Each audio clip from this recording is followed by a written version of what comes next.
नमस्कार दोस्तों, आइए आपका स्वागत है हमारे चैनल पर। आइए आज हम लोग प्रैक्टिस सेट नंबर आप देख रहे हैं कि 57 करने जा रहे हैं।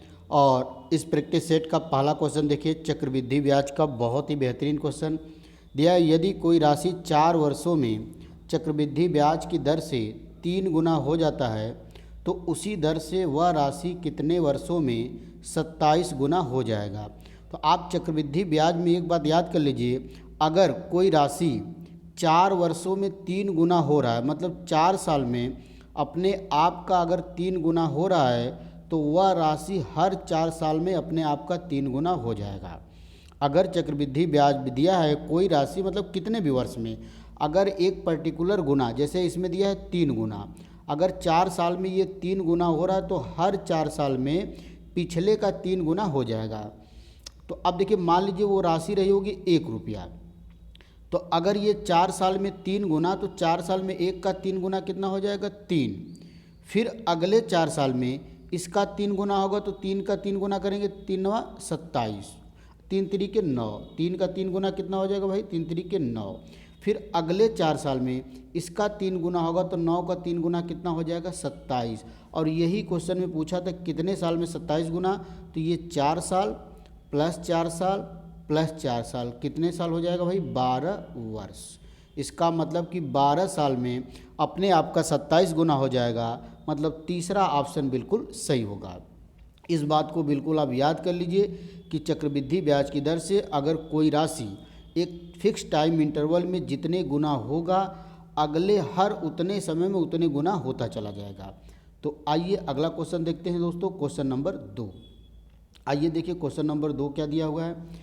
दिया है कि ए प्रति घंटा प्रतिदिन 8 घंटे काम करता है और 80 रुपया प्रति घंटा की दर से कमाता है, जबकि बी प्रतिदिन 6 घंटे काम करता है और 60 रुपया प्रति दर से कमाता है। तो ए और बी की मजदूरी, तो बहुत ही आसान क्वेश्चन, ए और बी की मजदूरी देखिए क्या होगा। ये 1 घंटा में प्रतिदिन 8 घंटे काम करता है और 80 रुपया प्रति घंटा कमाता है, तो टोटल कितना कमा लेगा, 8 गुणे 80। इसी तरह बी जो है प्रतिदिन 6 घंटे काम करता है और 60 रुपये प्रति घंटा, तो इसकी मजदूरी क्या होगा भाई, 6 गुणे 60।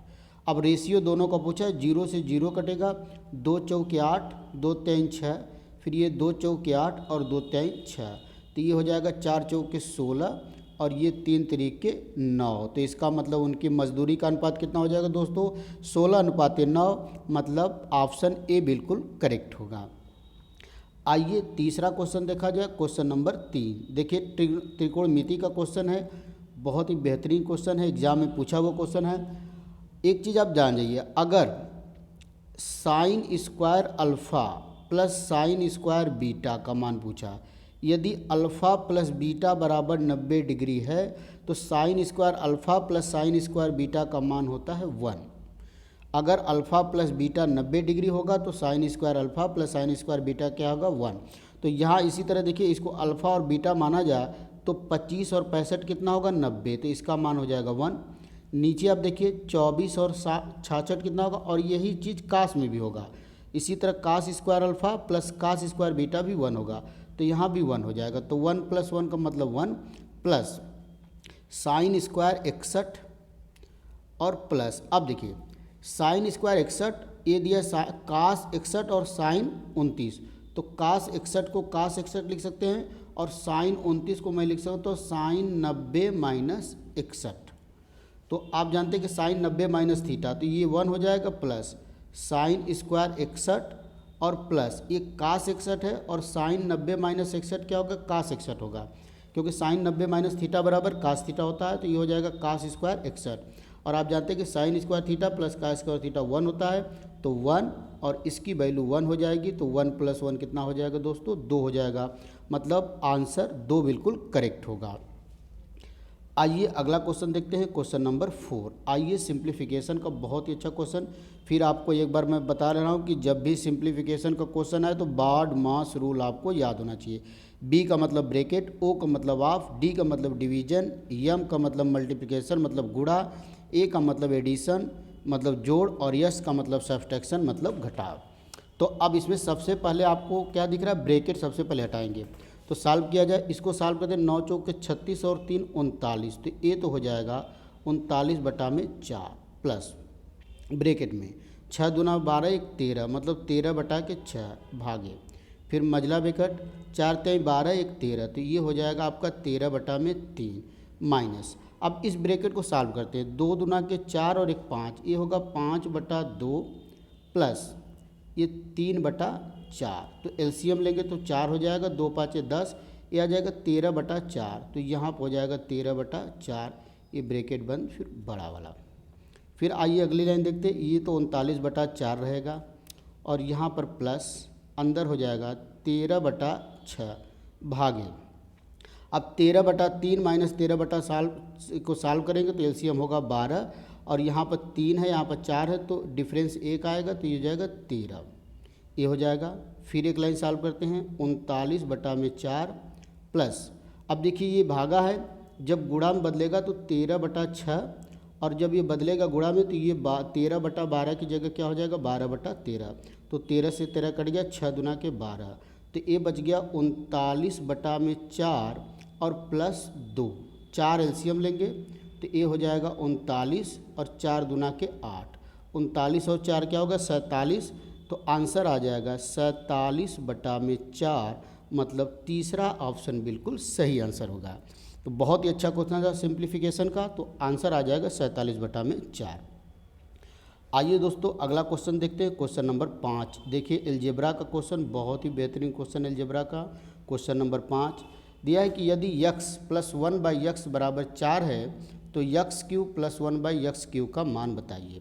तो आप इस बात को याद कर लीजिए बिल्कुल कि अगर x + 1/x की वैल्यू a दिया है किसी भी क्वेश्चन में और आपसे पूछ रहा है कि x³ + 1/x³ की वैल्यू, तो आपको करना है a³ - 3a, बस इतनी बात करना है, मतलब इसका q कर देना और इसका 3 गुना घटा देना है।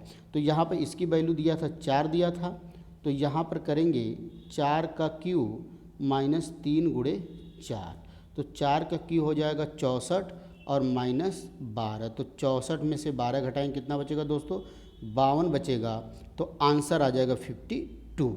इस बात को आप याद कर लीजिए, ये फार्मूला इसी से आया, जैसे दोनों पक्षों का आप क्यों कर देंगे, आप सोचेंगे ये फार्मूला आया कहाँ से, तो x + 1/x, जैसे x + 1/x है हमारा, अगर x + 1/x बराबर दिया है a, तो आप दोनों तरफ का अगर हम q कर देते हैं तो यही फार्मूला हमको मिल जाएगा। तो आइए अगला क्वेश्चन देखते हैं, क्वेश्चन नंबर 6। देखिए क्वेश्चन नंबर 6 क्या दिया है दोस्तों, आइए मेंसुरेशन का क्वेश्चन है, देखा जाए। दिया कि 5 सेंटीमीटर त्रिज्या वाले गोले को पिघलाकर 2 सेंटीमीटर त्रिज्या वाले गोलों में ढाला जाता है, तो इस प्रकार के कितने पूर्ण गोले बनाए जा सकते हैं। अब 5 सेंटीमीटर एक त्रिज्या वाले गोले को पिघलाकर, मतलब इस गोले को पिघलाकर जो गोला बनेगा दोनों का आयतन आपस में बराबर होगा। आप जानते हैं गोले का आयतन होता है 4/3 πr³, तो यहाँ पर इसका आयतन होगा 4/3 πr की जगह 5 का होल क्यूब। इसको पिघलाकर 4/3 पाई 2 सेंटीमीटर त्रिज्या वाला गोला बनेगा एक गोला, तो मान लेते हैं कि n गोले बनाएगा तो इंटू n हो जाएगा, तो 4/3 पाई 4/3 पाई कटेगा, इधर 5 का क्यू हो जाएगा 125 और इधर 2 का क्यू हो जाएगा 8 × n, तो n की वैल्यू आ जाएगी 125/8। तो 125 में 8 का भाग देंगे तो लगभग 15 पॉइंट कुछ आएगा, लेकिन पूछा है कि कितने पूर्ण गोले बन सकते हैं, तो आंसर हमारा हो जाएगा 15 दशमलव कुछ आएगा, लेकिन आंसर 15, तो पहला ऑप्शन बिल्कुल करेक्ट होगा, तो इसका आंसर हो जाएगा 15। आइए अगला क्वेश्चन देखते हैं, क्वेश्चन नंबर 7।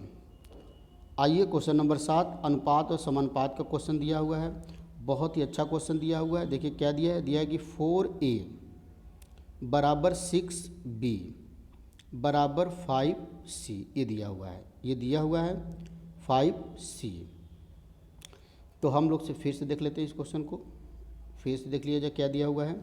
दिया है कि 4a = 6b = 5c, तो आपको बताना है कि a/b/c।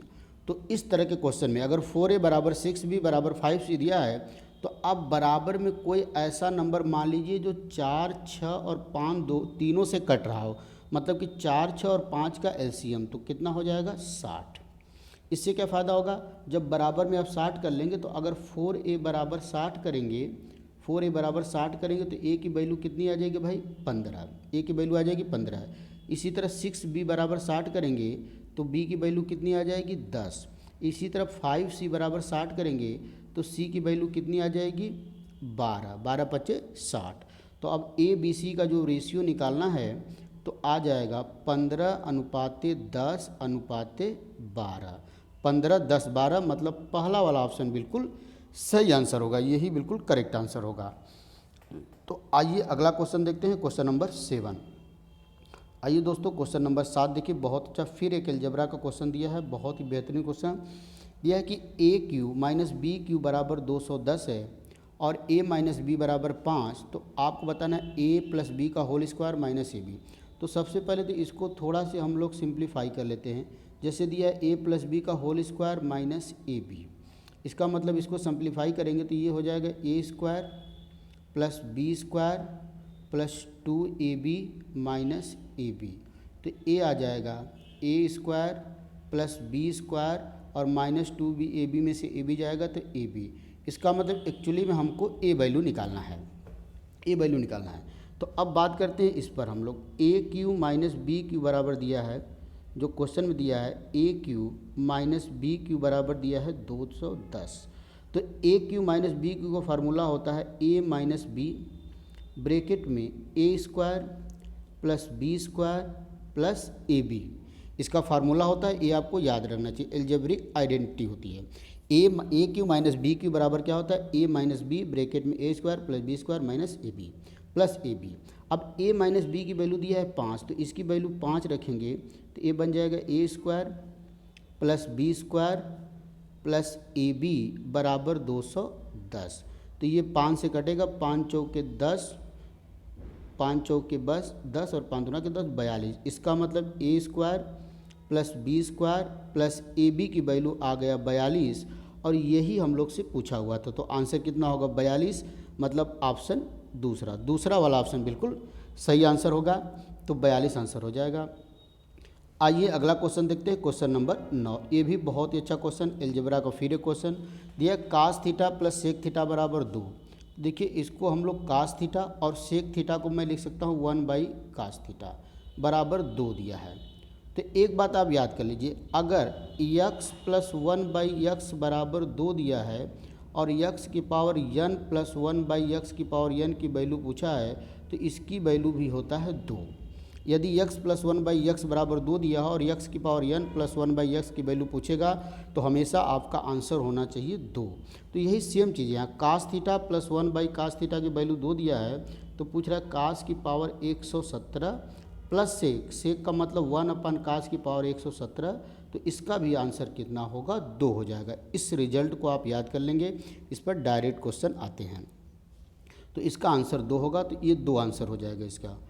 आइए अगला क्वेश्चन देखते हैं, क्वेश्चन नंबर 10। क्वेश्चन नंबर 10 दोस्तों और आखिरी क्वेश्चन है, दिया है x माइनस 4 का whole cube plus x minus 5 का whole cube plus x minus 3 का होल क्यूब बराबर 3abc।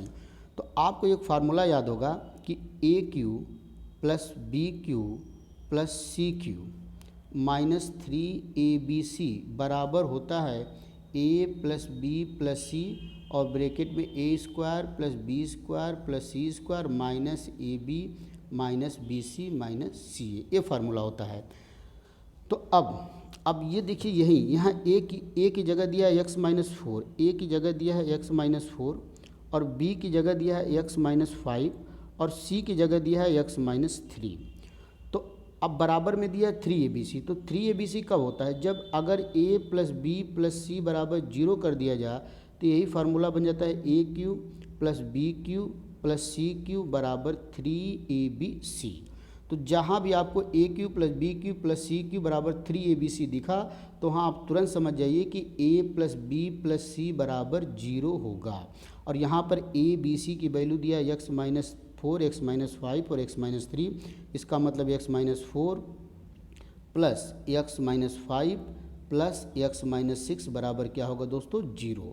तो x plus x plus x जुड़ेगा तो 3x होगा बराबर ये 6 5 11 और 11 और 4 15, 6 5 11 और 11 4 15, उधर जाके क्या हो जाएगा 15 हो जाएगा। तो x की वैल्यू देखिए फिर से एक बार चेक कर लेते हैं, क्या दिया x माइनस 4 x माइनस 5 और x माइनस 3। तो x minus 4 plus x minus 5 और ये x माइनस 3, यहाँ पर 3 होगा, गलत हो गया ये 3 होगा। तो ये 5 4 9 3 12, तो उधर जाके 12 बन जाएगा। तो 3x बराबर 12, तो x बराबर क्या आ जाएगा 4। तो दूसरा वाला आंसर बिल्कुल करेक्ट होगा। दोस्तों ये 10 क्वेश्चन का प्रैक्टिस सेट रहा, उम्मीद है कि आपको पसंद आया होगा। तो अगला सेट लेकर आते हैं, तब तक के लिए नमस्कार, धन्यवाद।